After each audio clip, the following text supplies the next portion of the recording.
Buang kinidnap ninyo si Marcos, si Apo Lakay, mga magnanakaw. Marcos Gold at ang sagot sa katanungan kung bakit ikinalat ni FM Apo Lakay ang kanyang kayamanan sa 170 banks all over the world.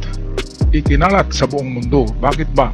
Ano ang rason? At bakit din nagkalat sa buong mundo ang rebulto o estatwa ni Dr. Jose Rizal? Ang dalawang ito ay pareho lang ang kasagutan. Narito ang video, courtesy sa atin, kapatid Abinits. Takot ng Amerika na kapag natuloy ang plano na ito ni Marcos, maaaring magsipag-alisa ng iba't ibang bansa sa petrodollar system at gayahin si dating Pangulong Ferdinand Marcos para mapaunlad nila ang sarili nilang bansa labas sa economic manipulation na ginawa ng Federal Reserve Petrodollar, fiat currency at credit-based system. Ang nasa isip nila kapag hindi nila mapigil si dating Pangulong Ferdinand Marcos at matuloy ang kanyang planong ito, i-take over ng Pilipinas ang world dominion at Pilipinas ang kikilalaning superpower dahil alam nila na ang katotohanan na whoever controls the gold Controls the world. controls the world. Ayan, yan itong totoong kasabihan na whoever controls volume of golds ay siyang mag-control sa sanlibutan. Hindi lang ginto kundi pinakamaraming ginto sa lahat ng bansa. Kung sino man ang pinakamalaking gold reserve na totoo ay siyang mangunguna at siyang mag-control sa buong mundo. Kagaya na lamang ng Amerika, bakit na-control nila ngayon ang buong mundo? Dahil sa gold reserve nila ay meron silang 8,000 metric tons, which is malayong-malayo ang China at Russia. Dahil ang China at Russia ay meron lamang 2,000 at 3,000 metric tons. At kung pagsamahin ay meron lang silang 5,000 metric tons. Kaya ang Amerika pa rin ang nagkontrol ng sanlibutan. Okay, balik tayo kay kapatid Abinits. Kaya ang Amerika, bukod sa pag-impluensya sa mga kalaban ni Marcos sa politika at mga rebelde at komunistang gustong i-take over ang gobyerno ng Pilipinas, sa tulong ng CIA, pinilit nila si dating Pangulong Ferdinand Marcos na iwanan ang Malacanang noong taong 1986 kahit ayaw niya umalis. Inumbinsin nila si dating Pangulong Ferdinand Marcos na umalis na dahil daw yung US Marines nakiisa na raw sa grupo ng mga rebeldeng sumama kay Enrile, Hunasan at Ramos para lusubin ang Malacanang. Pero ang katotohanan, hindi naman pala totoo. At mayroon pang isang katotohanan diyan. Alam niyo ba na dapat si Presidenteng Ramos ang magiging presidente sa revolusyon na yan? Kasi siya nga ang nagrebelde kay Marcos Kasi meron siyang plano na siya yung mag-presidente. At hindi lang yan, si Ramos ay American boy. At kung hindi lang sumingit yung mga dilawan, dahil meron ding ibang agenda ang mga dilawan, ang nakilala kasi ng mga tao sa EDSA Revolution na dapat maging presidente ay ang asawa ni Ninoy Aquino. Kasi yung si Benigno Aquino dapat ang kakandidato kaya umuwi ng Pilipinas pero na-assassinate ng kung sino.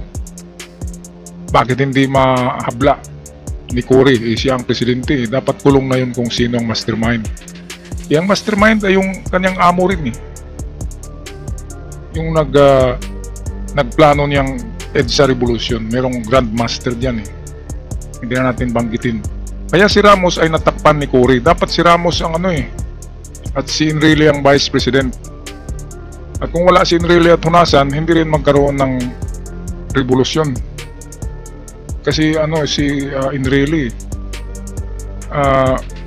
siya yung Minister of Defense yata ng panahon na yun. At ma-influensya din si Enrile. Kaya nagiging successful itong kanilang EDSA Revolution plus back up pa sila ng Amerika. Kaya nga ay ilang taon din ang inintay ni Ramos bago siya maging presidente. Yung kanyang target 1986 Kaya dahil sa ang gusto ng Amerika na uupo ay si Cory. So si Cory ang nakaupo. At si Ramos ay nawala sa eksena. Naghintay siya ng kung ilang taon para magiging presidente. Okay, so Napakagaling kasi ng Amerika magano eh. Kung alam niyo yung si Osama Bin Laden, yun ay membro ng CIA yun, si Osama. Pero nag-rebelde din sa CIA sa Amerika. Kaya tinudas din ng Amerika. Yung mga Taliban, ginamit yan ng Amerika. Tinitraining nila yan para magipaglaban doon sa boundary ng Russia. Kaya natalo ang Russia dahil sinuportahan ng Amerika ang Taliban. Ganyan yan, tulad ngayon sa Syria. Nanalo ang Syrian rebels dahil sa Amerika at dahil sa Israel. Sila yung nag-back up. Yung ibang vlogger sabi atakihin daw ang Israel ng mga rebuilding Syrian. Hindi mangyari yun. Magkumustahan pa yan. Kasi democratic yung si Giuliani, Abraham Giuliani, yung leader ng rebuilding Syrians. Back up yun ng Amerika, kaya nga binomba nila yung lahat ng mga barko, ng eroplano, binomba ng Amerika. Para pagpasok nila Mohammed al-Giuliani, ay malinis na, kaya 2 araw lang eh. 2 araw lang. Pero ang talagang nagtrabaho noon, Israel at Amerika. Yung ibang vlogger, ang hina naman ng pinipredict nila na girahin daw ni Giuliani ang Jerusalem. Hindi mangyari yan. Kasi sila yung sila yung brothers dyan. Ang kontra talaga nila ay Iran. Kaya ang Iran ang atakihin ng grupo ni Giuliani kasama na ang Israel at Amerika. So grabe magmanipula ang Amerika, kaya wag nating kalabanin yan. Ang Amerika, bagkus ay ano-ano lang tayo sa kanya. Parang kung saan yung gusto niya, doon lang muna tayo kasi kung pag-initan ka ng Amerika, talagang babagsak ka. Katulad ni Gaddafi sa Libya. Pinag-initan din yun ng Amerika. Okay, so dito sa video ito, malaman natin kung bakit ikinalat ni Marcos sa 170 banks all over the world. Bakit nagkalat yung kanyang mga account? Bakit hindi sa Amerika lang, Switzerland? Merong rason ito, atin malalaman dito sa video. Umalis si Marcos at ang kanyang pamilya dahil ayaw nila na may mamatay sa EDSA People Power. Dahil ang mga rebelde, handa nilang gawing sakripisyo lang ang mga inosenteng tao para lang sa kanilang personal na interes. Umalis si Marcos at ang kanyang pamilya. Dala ang kanilang ilang personal na gamit, mga sariling pera at ipapanggamit sakay na sasakyan ng CIA sa pag-aakalang dadalhin sila pa uwi sa Ilocos Norte. Pero pagdating sa Clark Air Base, imbes na dalhin sila sa Ilocos, inilipad sila papuntang Guam, then Hawaii. Pagdating nila sa Hawaii, kinonfiscate ng US Customs ang lahat ng dala nilang gamit, pera, damit. Walang natira sa kanila. Inidnap na sila. Kinuha pa ang mga dala nilang gamit. Ang ating mahal na Presidente Marcos at ang kanyang pamilya ay nagmukhang kaawa-awa sa Hawaii. Salamat na lang talaga sa mga Marcos loyalist at mga Ilocanong nakatira sa Hawaii na nagmalasakit sa kanila. Sila ang nag-provide sa kanilang mga damit, pagkain, panggastos at iba pa. Imbis na sana nakapag-retire ng tahimik, mayapa at maayos sa dating Pangulong Ferdinand Marcos sa kanilang probinsya, inabutan na lang siya ng kamatayan na wala sa kanyang sariling lupang sinilangan noong taong 1989. Bakit ganito ang isinukli ng taong bayan sa presidente nagmahal ng husto sa kanyang bansang Pilipinas? Ayan, kasi nabudol-budol yan eh. Yung word na budol-budol, hindi pa yan narinig natin sa taong 1986. Yun ang unang pagkabudol-budol ng sambayan ng Pilipinas. Yung naniwala sila kay Cory Aquino na siyang nag-umpisa ng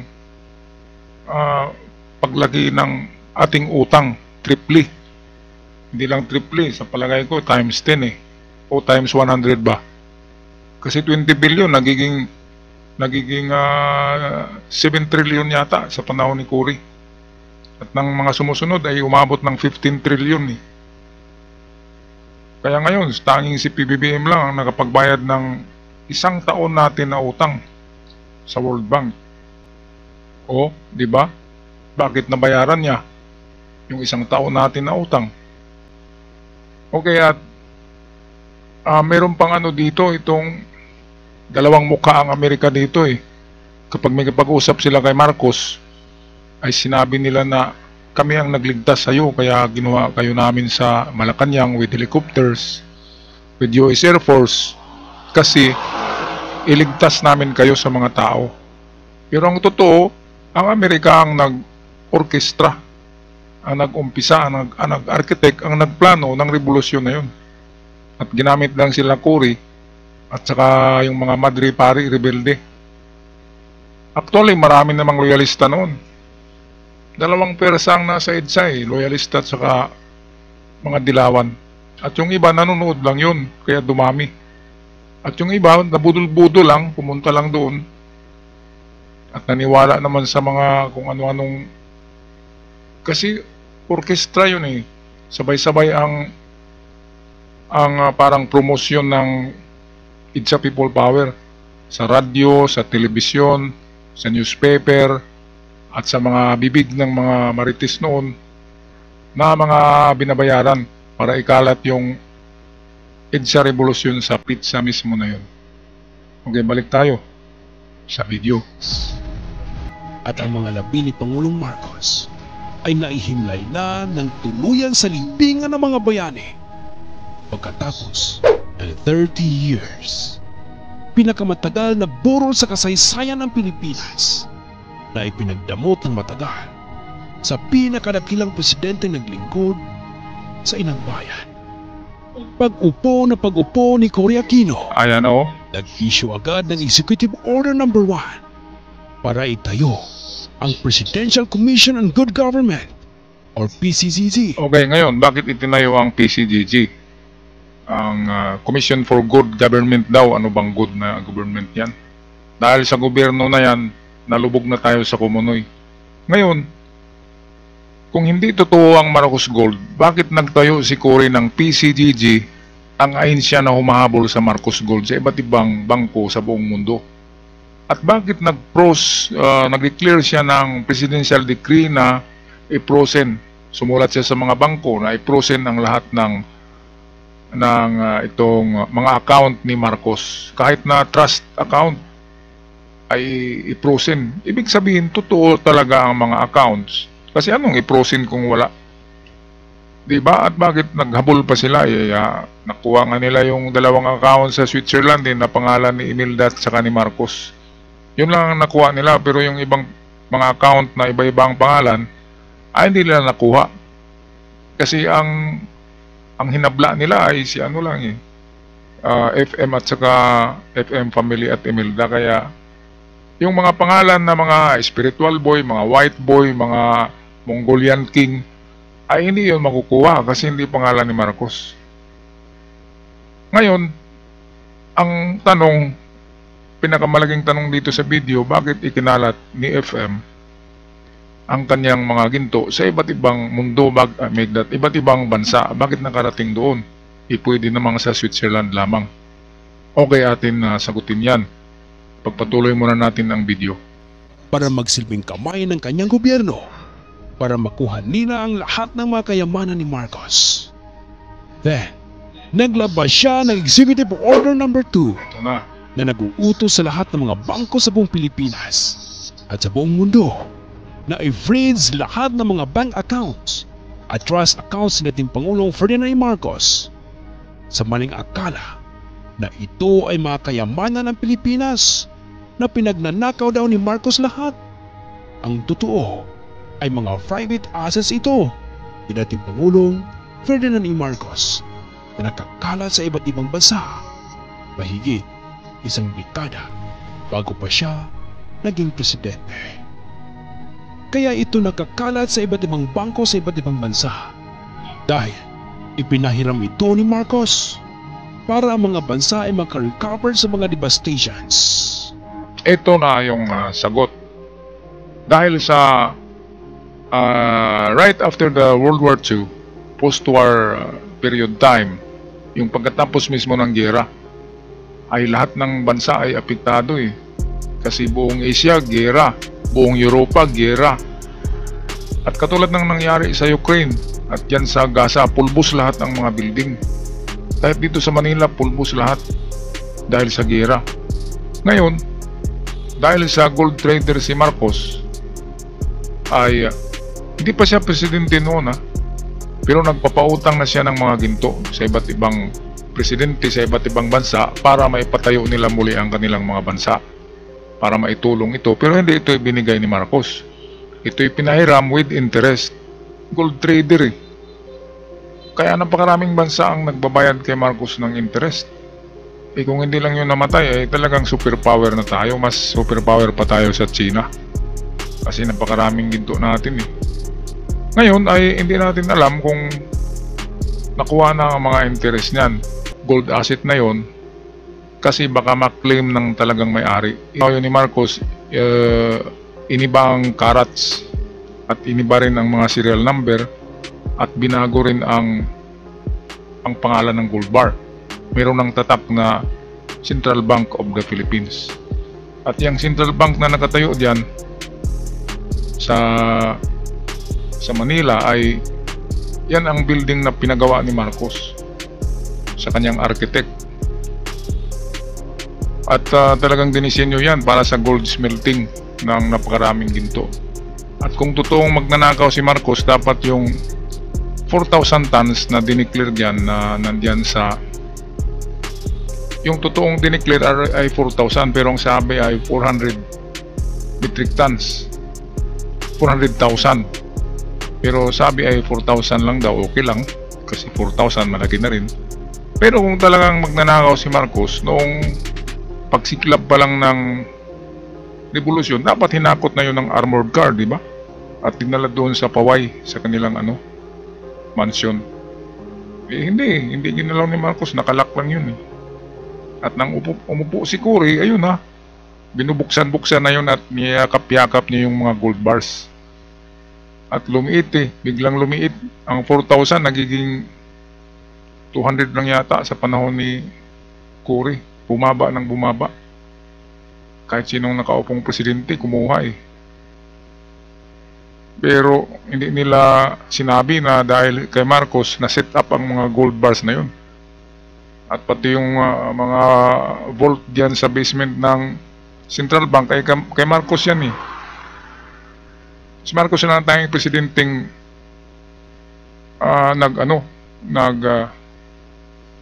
nagbigay ng gold reserve sa Pilipinas. Yan ang katotohanan. Kaya kahit ako hindi maka-Marcos, pero sa lahat ng presidente, sa kanya ako bilib. Sa kanya ako bilib, wala nang iba.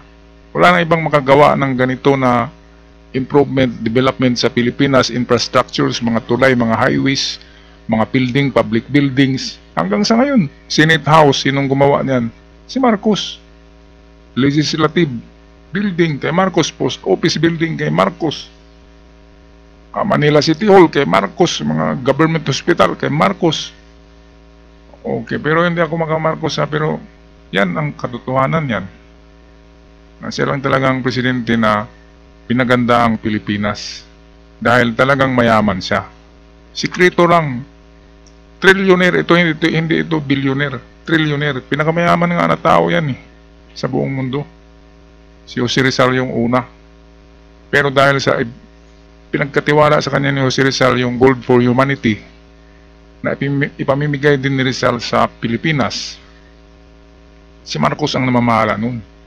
Yung Gold for Humanity, iba yung kay Rizal yun, at 10% lang ang kukunin doon ni FM. Yun ang kasunduan nila ni Rizal na 10% lang sa'yo dahil ikaw ang namamahala. And then yun, rest in peace si Jose Rizal, Gold for Humanity, si Marcos ang nagpipirma. Iba yung Marcos Gold, iba yung Gold for Humanity, kay Rizal talaga yun. Kaya yan ang isang rason kung bakit si Jose Rizal, kahit saang bansa, ay ginawa nila ng rebulto kasi malaki ang tulong ni Rizal. Bakit malaki? Hindi lang sa paggamot ng mata ng mga hari doon sa Alemanya, sa Europa, kundi dahil sa pinahiram na ginto sa kanila ni Marcos, which is ang tunay na may-ari ng Wealth for Humanity ay si Jose Rizal. So magtanong kayo, saan galing ang ginto na yan? Sa Vatican. Ang Vatican, kahit ng mga King Solomon's Gold, ay may mga napunta sa Vatican. Napakaraming ginto ang Vatican sa buong mundo. Sila ang napakarami.